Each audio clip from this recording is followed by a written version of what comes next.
Mga katrops, welcome back ulit sa aking channel, Sports PH. At ngayon nga ay pag-uusapan natin ang balitang pinatunayan na nga po ni Klay Thompson na deserving niya na makakuha ng bagong kontrata sa Golden State Warriors. Pag-uusapan na rin nga natin dito sa ating panibagong video ang balitang nagreklamo nga na po agad ang Los Angeles Clippers sa Los Angeles Lakers.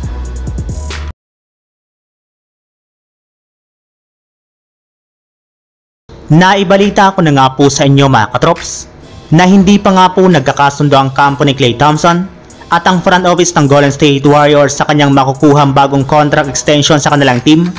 Gayong malaki pa rin naman nga po ngayon ang pagdududa nila dito. Ngunit lahat rin naman nga po ng mga iyan ay nawala bigla matapos literal na salbahin ni Klay Thompson ng Warriors sa kanilang game laban sa Sacramento Kings.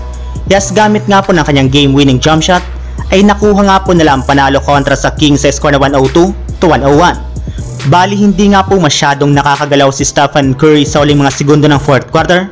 Gayong bantay sarado nga po ito ng double team ng Kings.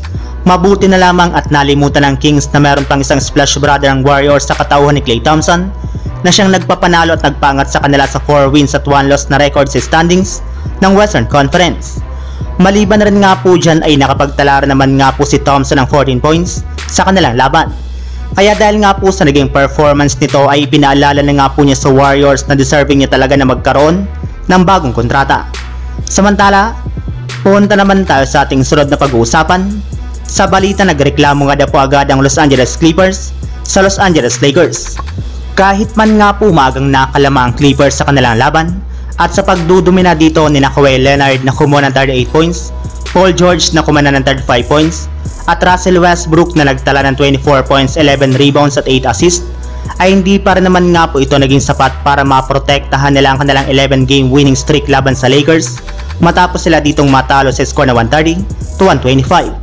Kaya may ilang mga Clippers fans na nga po napareklamo na lang.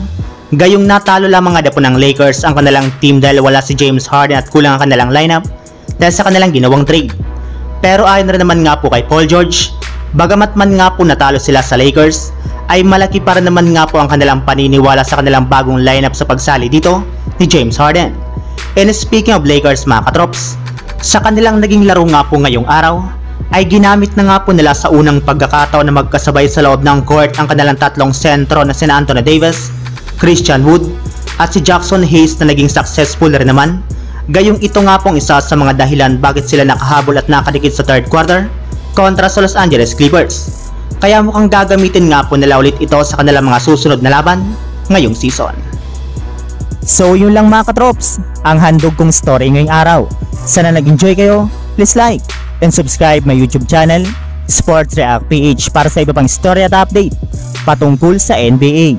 Kita-kits muli sa ating susunod na video.